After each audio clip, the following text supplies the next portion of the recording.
Baik, selamat datang kembali dalam mata kuliah algoritma dan pemrograman. Ya, topik yang ketiga, ya, flowchart.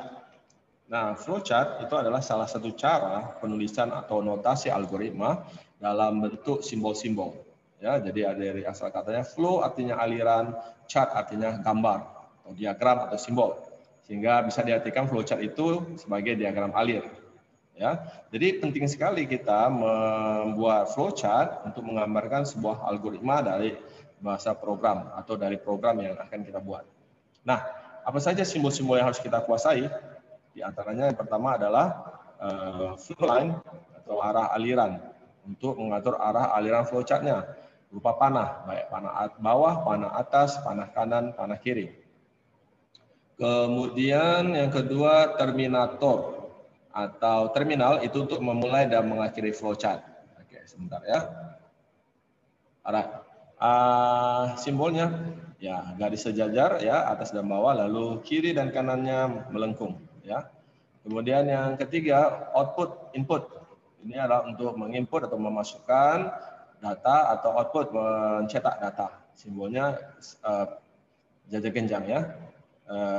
Atasnya dan bawahnya garis sejajar, kiri dan kanannya itu miring ya. Kemudian yang keempat decision untuk menentukan keputusan beberapa pilihan ya dari beberapa pilihan atau kondisi yang ada ya. Simbolnya ya seperti belah ketupat ya. Kemudian nomor 5 itu adalah looping untuk mengerjakan perulangan ya. Jadi selama kondisi perulangan masih dipenuhi, simbolnya adalah segi 6. Nah, seperti ini ya. Kemudian yang keenam proses, itu untuk mengerjakan prosesnya ya, atau kalau ada perhitungan dalam sebuah flowchart ya. Jadi simbolnya persegi panjang. Oke, yang ketujuh konektor. Konektor itu untuk menghubungkan flowchart. Ya, terkadang flowchart itu kan simbolnya itu terlalu panjang, tidak cukup dalam satu halaman ya, maka bisa dibuat dengan simbol lingkaran atau simbol segi 5 ya, segi 5 seperti ini. Yang lingkaran itu namanya page connector, penghubung flowchart pada halaman sama ya. Contoh sebelah sini ya, sebelah kiri dan sebelah kanan kan itu halamannya sama, itu pakai page connector. Tetapi kalau off page connector itu hubungan flowchartnya kalau halamannya sudah berbeda ya, halaman 1 ke halaman 2 misalnya. Kemudian yang ke-8 subroutine untuk mengerjakan sebuah subroutine ya. Nanti kita akan belajar itu apa itu subroutine ya. Kemudian ya simbolnya seperti ini. Sebagai contoh ya, kita contoh soalnya, misalnya soalnya gambarkan flowchart dan program ya untuk mencari hasil kali dari dua buah bilangan ya. Ini perkalian. Jadi dia minta kita gambar flowchartnya pertama dulu, baru programnya. Nah, mari kita lihat. Flowchart diawali tentu dengan terminator atau terminalnya start dan nanti harus diakhiri dengan terminal end. Ya, makanya flowchart itu selalu diawali start dan diakhiri oleh end. Kemudian tentunya ya karena kita mau mencari hasil kali, maka kita harus input dulu ya, input dulu dua buah bilangan, maka kita buat simbolnya simbol input seperti ini ya. Lalu buat tulisan di dalamnya input. Ya, input masukkan, baru bil 1 itu variabelnya saja bebas ya, koma bil 2 ya. Jadi karena 2 maka bil 1, bil 2. Bagaimana kalau 3? Bil 1, bil 2, bil 3. Bagaimana kalau 4 dan seterusnya ya. Jadi dipisahkan oleh koma.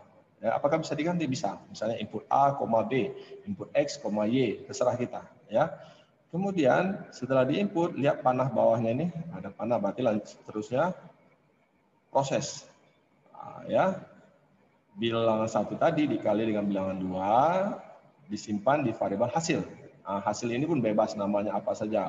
Misalnya bisa jumlah atau kali, hasil kali, terserah kita ya. Tapi kali ini kita buat dengan nama hasil. Kemudian lihat lagi panah ke bawah. Ya, dibuat panah lagi. Ini adalah simbol output ya. Outputnya print. Cetak hasilnya tadi, hasil perkalian bilangan 1 dikali dengan bilangan 2. Kemudian panah ke bawah ke N. Selesai. Ya, jadi begitu sederhana sekali membuat flowchart itu, gampang ya. Input, proses, output begitu ya. Start dan end itu terminalnya. Lalu bagaimana dengan programnya? Ini bisa mengetik nanti di program Pascalnya, ya input, awalnya dengan CLS, ketik CLS, baru ketik input build pertama, ya jangan lupa buat seperti ini, mirip seperti ini ya, ketik ganda, koma build 1 variabelnya ya. Input build kedua, ya variabelnya build 2. Lalu hasilnya sama dengan build 1 dikali dengan build 2. Lalu print, nah ini cetak ya, jadi ini input, proses, ini outputnya. Print, hasil, titik 2, koma hasil. N ini bisa dibuat, bisa tidak ya. Jadi nanti kalau dijalankan, kita bisa masukkan misalnya kalau dibilang input, input bilangan pertama, misalnya kita masukkan sini 3. Ya, input bilangan kedua, misalnya kita masukkan di sini 5. Maka nanti hasilnya tentu 3 kali 5 sama dengan 15. Begitu dia. Ya. Oke, jadi gampang sekali. Kemudian contoh kedua ini buat flowchart. Buat flowchart dan program untuk menghitung luas dan keliling sebuah lingkaran, di mana Pi-nya adalah 3,14 ya. Wah, ini gampang sekali. Ingat selalu awalnya dengan start ya dan tutup dengan N. Nah, di sini kan kita tahu rumus luas itu ya, kita bisa di sini Pi R kuadrat ya, Pi kali R kali R ya. Pi kali jari-jari kali jari-jari. Sedangkan keliling 2 PR ya kan? 2 PR. Nah, jadi inputlah apa? Jari-jarinya saja ya. Nah, karena Pi-nya itu konstanta ya. Jadi tidak perlu diinput. Diproses saja dia nanti. Nah, kemudian proses. Pi-nya kita buat nilai tadi 3,14 ya. Luas sama dengan Pi kali jari-jari kali jari. Pi kali jari kali jari. Nah, harus sama dia sih. Kalau sini jari, sini harus jari juga ya. Keliling sama dengan 2 kali Pi kali jari. Ya. Oke, lalu print lah cetak luas, koma keliling. Kel itu keliling. Oke. Lalu N. Nah, bagaimana dengan programnya? Bisa lihat di sini. Oke, itu ya. Jadi yang kita input hanya jari-jari. Ya, di dalam variabel jari. Pi-nya 3,14, luasnya masukkan Pi kali jari kali jari. Ya, kel keliling sama 2 kali Pi kali jari. Ya. Kalinya harus bintang ya. Oke. Print cetaklah luas. Ya, print keliling cetaklah keliling gitu ya. Ya, nanti terserah masukkan nanti berapa jari-jarinya, maka akan cetak luas dan keliling. Nanti silakan kalian ketik ini di program Pascalnya. Ya, seperti biasa. Oke, itu dulu kuliah kita hari ini. Jangan lupa dikerjakan prosesnya, lalu serahkan sama saya, nanti saya akan segera nilai. Oke, sampai jumpa kembali dan terima kasih.